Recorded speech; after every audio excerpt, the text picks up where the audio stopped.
As a pastor, I've done a ton of funerals, even close relatives, but I could never have officiated this one. Thanks, Bill.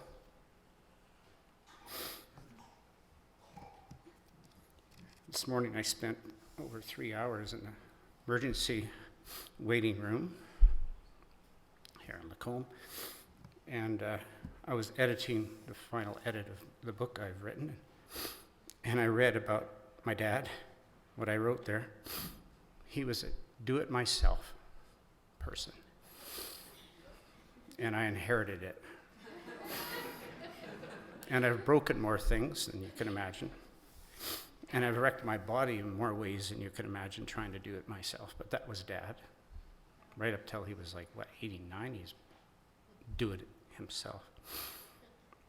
Daniel Straub was born in Okotoks, Alberta in 1928.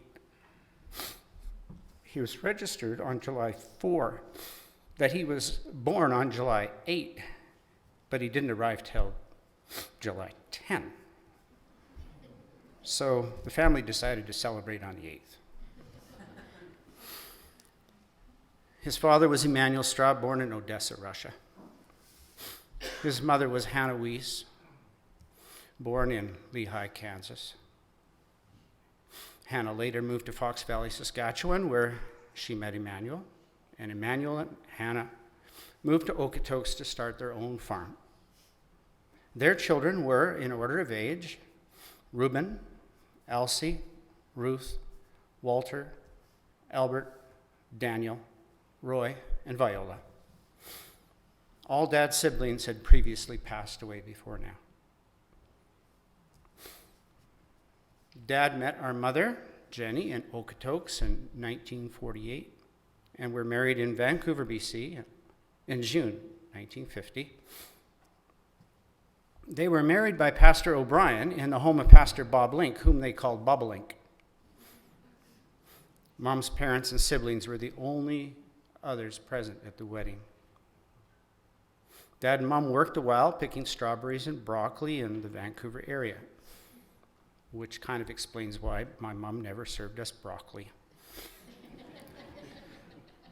Mom's family had to move to Calgary, so Dad drove the car that carried, can you imagine, Grandma, Grandpa, Dad, Mom, and also Percy, Wilbur, Lily, and Gordon, most of whom sat on the laps of the adults. They never invented seatbelts yet, and it took them 3 days on gravel road. In Calgary, Dad got a job framing houses with his brother Ben. I was born in November 1951, and Dad started working for the Canadian Pacific Railway in 1952 at 77 cents an hour. A few cents less than I got paid when I worked up here. Dad retired after 38 years of working for the CPR.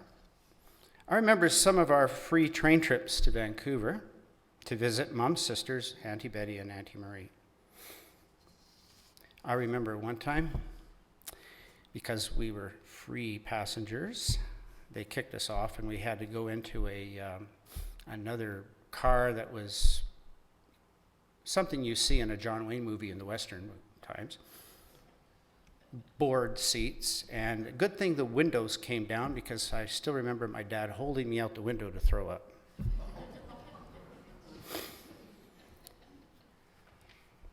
Diana was born in 1953.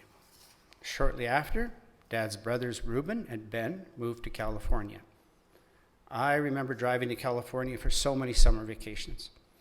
One real treat was, of course, going to Disneyland a few times in my life.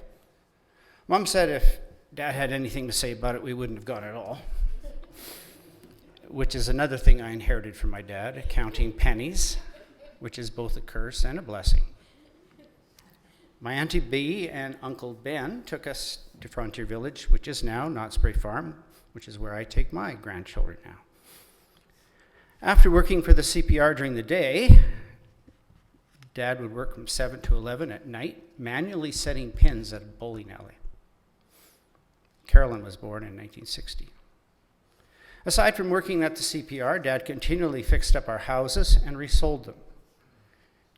He was a do-it-yourself person, fixing cars, plumbing, electrical, nothing he couldn't do, and he didn't even have YouTube.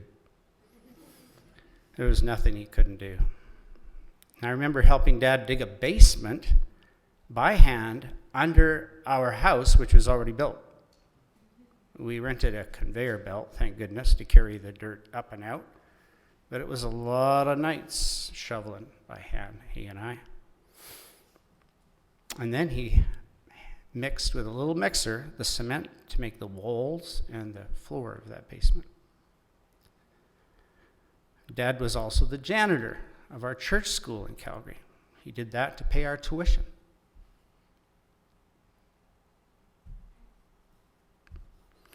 Dad bought me an accordion and paid for my lessons. We never liked dogs, but we got to look after a dog named Twinks. And Twinks used to dance while I played the accordion. Then they used the accordion for a down payment on their next house. I celebrated because I didn't have to practice anymore. When I went off to college in the United States one day in 1970, I got a phone call that my sister, Darlene, was born. She was 19 years younger than me, so I never got to know her well until just the last little while. I was married in Calgary to Nellie Wren, 1973. Diana married Daniel Clark in Calgary, 1974.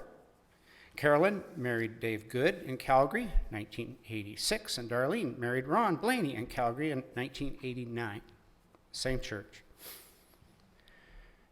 Before retirement, Dad and Mom started their own health food store in Kelowna, where Nellie and I lived at the time. Carolyn came out to run the store. Then the store was sold after Nellie and I moved to Africa in 1979. Nellie passed away in 1982, and I remarried Penny in 1983. Dad retired in 1990 with a gold watch and a pension. He couldn't wait to get out of there, he said. Dad and Mom moved to Kelowna in 1990 to be where we were, and returned in the year 2000. Through the years came Dad's grandchildren. Nellie and I had Carrie, Chris, Leanne, and Jody. Diane and Dan had Kenny, Kevin, and Keith.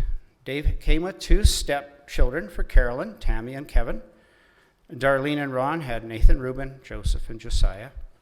Juanita came with 2 stepchildren for me, Nathan and Jeremy.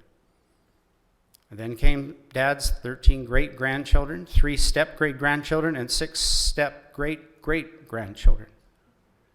Penny passed away in 2004, and I remarried Juanita in 2005.